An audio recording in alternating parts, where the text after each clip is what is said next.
एक और पहलवान जुड़े हैं, उन्होंने भी दिल्ली नेशनल अंडर 15 में गोल्ड मेडल जीता था, लेकिन ये दिल्ली के नहीं है, छत्तीसगढ़ के हैं और छत्तीसगढ़ से यहाँ दिल्ली में नरेला में वीरेंद्र अखाड़े में प्रैक्टिस करते हैं दिन रात। इनके फादर भी छत्तीसगढ़ में है, तो डेली आना जाना मुश्किल है इनसे मिलना। लेकिन ये जो पीछे आप देख रहे हो जितने बच्चे बैठे हुए हैं, बच्चे आप भी बैठ जाओ नीचे, जितने बच्चे सब बैठे हुए हैं यही इनका घर है, ये इनका परिवार है। और क्योंकि एक माँ बाप के लिए अपने बच्चे को दूर छोड़ना इतना आसान नहीं होता, इस चीज़ को बच्चे नहीं महसूस कर सकते, लेकिन वो पेरेंट्स जरूर महसूस कर सकते हैं। लेकिन इस बच्चे ने अपने ही इसको अपना घर बनाया है, अपना परिवार बनाया है। इन बच्चों के जो माँ बाप यहाँ पर आते हैं उन्हीं को ये वो अपना गार्जियन मानते हैं। बेटा आपका पहला नाम क्या है? मनु यादव। ये मनु यादव हैं और इन्होंने नेशनल में 15 में मेडल जीता था, मैंने आपको पहले बताया ही। इसके अलावा भी आपने कोई और मेडल जीता है? सब जूनियर में सिल्वर में। ये कहाँ पर हुई थी ये? चंडीगढ़ में। चंडीगढ़ में। ये छत्तीसगढ़ के दिल्ली के लिए खेले थे आप? दिल्ली के लिए? छत्तीसगढ़ के लिए। आपका कुश्ती में आना कैसे सफर शुरू हुआ? कुश्ती में कैसे आया आप? कौन लेकर आया आपको कुश्ती में? मेरा भाई लेके आया।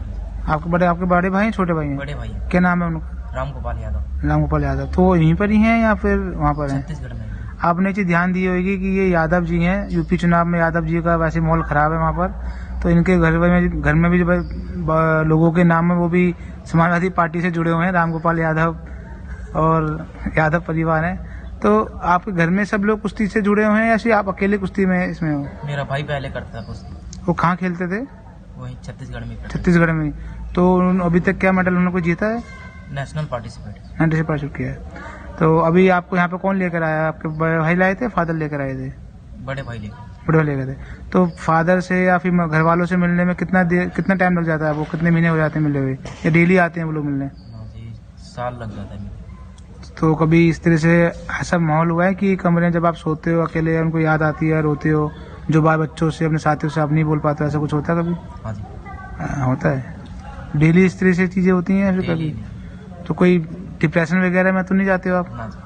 तो किस तरीके से आपकी प्रैक्टिस होती है? और आप ग्रीको रोमन खेलते हो, फ्री स्टाइल खेलते हो? Greco Roman style. तो ये आप देखिए कि ये सब ग्रीको रोमन के बच्चे हैं। जो अभी तक तीसरा बच्चा है ये भी ग्रीको रोमन का आया है। मैं भारतीय कुश्ती महासंघ के अध्यक्ष बृजभूषण शरण सिंह, सहायक सचिव विनोद तोमर, साई खेल मंत्री अनुराग ठाकुर, दिल्ली सरकार, सबसे ये एक गुजारिश करता हूँ कि जितने बच्चे ग्रीको रोमन में जीत के आ रहे हैं इनके ऊपर ध्यान दिया जाए, क्योंकि 2000 ओलंपिक जो 24 का है, जो भी इतना ज़्यादा समय नहीं रह गया है, लेकिन बच्चों को आप तैयार करोगे तो 2028 तक ये जरूर काम करेंगे। क्योंकि ग्रीको रोमन हमारी जो शैली की कुश्ती है उसमें हिंदुस्तान के मेडल नहीं है, उनमें पहलवान भी अच्छे नहीं आ रहे हैं, गिने चुने ही पहलवान है जो सब जगह खेलते हैं और वापस आ जाते हैं। इस बात को बृजभूषण शरण भी अच्छे से जानते हैं। तो बेटा किस तरह का आप लोगों का प्रैक्टिस रहती है? आप किस तरह से प्रैक्टिस यहाँ पे करते हो? आप बच्चों के साथ या फिर फ्री स्टाइल वालों के साथ भी आप लोग प्रैक्टिस करते हो, सिर्फ ग्रीको रोमन वालों के साथ ही प्रैक्टिस करते हो? ग्रीको रोमन वालों के साथ। तो क्या दोनों शैली आप खेल लेते हो? जैसे पिछले हमने बात की थी इंटरव्यू में, तो बच्चा वो दोनों शैली खेलता था। दोनों खेलते हो। तो आगे कौन सी शैली आपको ज्यादा अच्छी लगती है और किस? तो आगे ग्रीको रोमन में आप कंटिन्यू करेंगे। तो आपका डेली का जो रूटीन है वो किस तरीके का, आप थोड़ा उसके बारे में बताइए।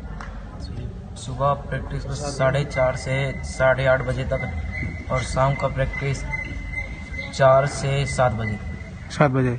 तो उसमें प्रैक्टिस में किस तरीके की आप लोगों को एक्सरसाइज कराई जाती है? फ्री स्टाइल से जो अलग ग्रीको रोमन में होती है वो किस तरीके से होती है?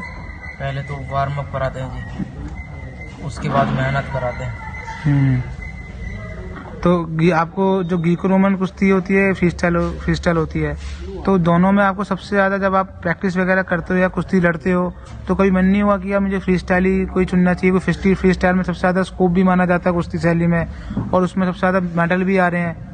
तो कभी ऐसा लगा नहीं कि ग्रीको रोमन छोड़ दिया जाए, फ्री स्टाइल शुरू करना चाहिए शुरू से ग्रीको रोमन में ही? तो परिवार का किस तरह का सपोर्ट रहता है? पिताजी आपके क्या काम करते हैं? मजदूरी करते हैं। छत्तीसगढ़ में मजदूरी करते हैं? किस तरह की मजदूरी करते हैं वो? कंपनी में काम करते हैं। कंपनी में वहाँ पर मजदूरी करते हैं। और मम्मी क्या करती हैं आपकी?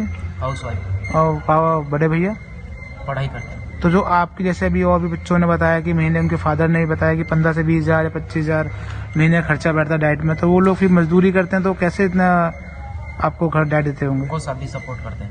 अच्छा, कोच साहब का नाम क्या आपको? वीरेंद्र। अच्छा, वीरेंद्र कोच साहब। तो फिर मजदूरी में मतलब कितना आपको पापा का पैसा मिल जाता होगा महीने का, अंदाजा नहीं पता आपको? तो कभी पापा को ऐसा लगा कि यार बच्चे को छोड़ दिया जाए, बहुत महंगा खेल है ये, तो कैसे मैं इसको अफोर्ड कर पाऊँ, कैसे इसका पालन पोषण कर पाऊँगा आगे तक? कोई पहलवान कहा जाता है कि आप तो भी बच्चे हो कि पहलवान पालने मतलब है कि हाथी पाल लिया, जिस तरीके से उसकी डाइट वगैरह होती है और हर माँ बाप उसको नहीं पूरा कर सकता। तो आपको कभी नहीं लगा कि मैं कुश्ती के खेल में गलत आ गया हूँ, माँ बाप पे और बोझ बनता जा रहा हूँ, वैसे वो मजदूरी करते हैं, कभी ऐसा लगा आपको? तो आप क्या देना चाहते हो अपने खासकर पिताजी को जो मजदूरी करके भी आपको इस खेल में लेकर आए हैं, तो उनको अगर आप रिटर्न गिफ्ट देना चाहोगे तो क्या देना चाहोगे? ओलंपिक में मेडल। ये हैं बच्चे, देखिए जो इनके पिताजी मजदूरी करते हैं, मजदूरी करने के बाद भी इन्होंने बेटे को इस महंगे खेल में जोड़ा। लोग कहते हैं कि क्रिकेट ही महंगा खेल है, लेकिन कुश्ती भी कम महंगा खेल नहीं है। ये मेहनत के साथ पैसा सब कुछ मांगता है, तब जाके एक मेडल की उम्मीद जगती है। फिर उस दिन 3 सेकंड में 10 सेकंड में दीपक पुनिया का जब मेडल ओलंपिक से जा सकता है, तो सोचिए कि इस खेल में एक एक सेकंड की कितनी अहमियत है। जब ये बच्चे अभी अंडर 15 खेल रहे हैं, जब ये 18 साल की उम्र में आएंगे, बड़े कंपटीशन में खेलने जाएंगे, तब इनको अहमियत होगी कि एक एक सेकंड की हमारे जीवन में कितनी अहमियत है। तो अब आपका आगे का लक्ष्य क्या है, किस तरह की आप आगे का सोच रहे हो? अब ओलंपिक में मेडल। इसके बाद अब कौन सा टूर्नामेंट आप खेलोगे? सब जूनियर। उसकी कैसी तैयारी आपकी चल रही है? अच्छी है। तो अखाड़े का माहौल आपको कैसा लगता है यहाँ पे? कैसे? इससे पहले आप छत्तीसगढ़ में ही कर रहे थे या फिर और किस दिल्ली में किसी और में? पंजाब में। तो कौन सा अखाड़ा आपको सबसे अच्छा लगता है? छत्तीसगढ़, पंजाब, दिल्ली, आप सब जगह घूम के आ रहे हो? सभी अखाड़े अच्छे हैं। सभी अखाड़े अच्छे हैं। कोई एक का नाम लिया जाए तो? ये अखाड़ा अच्छा है। वृंद अखाड़ा। वही बात है, जिसकी लाठी उसकी वजह। जब यहाँ बैठे हैं तारीफ तो वृंद अखाड़े की करेंगे। लेकिन मैं भी आपसे कह दूं कि पहले छत्रसाल स्टेडियम माना जाता था कि भाई सबसे अच्छा अखाड़ा है, वहाँ पे बहुत अच्छी सुविधा पहलवानों को मिलती है, खिलाड़ियों को मिलती है। लेकिन ये वीरेंद्र अखाड़ा है, जहाँ पे वीरेंद्र की पूरी टीम ने, पूरे इनके दोस्तों की टीम ने बच्चों के लिए एक माहौल देने के लिए अखाड़ा तैयार किया है। और ये बच्चे खुद बता रहे हैं कि इस अखाड़े की सुविधाएं बहुत अच्छी हैं। बेटा आपका तो पहले बहुत बहुत धन्यवाद कि आप हमारे साथ जुड़े, आपने हमसे बातचीत की। हम तो ये चाहेंगे कि जो आप एक गोल्ड मेडल टांग के बैठे हुए हो, आगे आप इस तरह की मेडलों की पूरी गले में माला ही टांग लो, जिससे कि जो आपका जब स्वागत हो छत्तीसगढ़ में, लोगों को माला पहनाने के लिए जगह न मिले गले में। आपका बहुत शुक्रिया। ये बच्चे हैं सारे, जो इसके सब दोस्त हैं, यहाँ के परिवार के एक तरह के लोग हैं, जो यहाँ पे इसको सपोर्ट भी करते हैं और इसकी मदद भी करते हैं। और हमें उम्मीद यही है कि जितने भी बच्चे हैं जो पहलवान यहाँ पे पहलवानी कर रहे हैं, सिर्फ अपने दिमाग में एक ही चीज़ रखें, अपना एक टारगेट सेट करें और उस पर काम करें।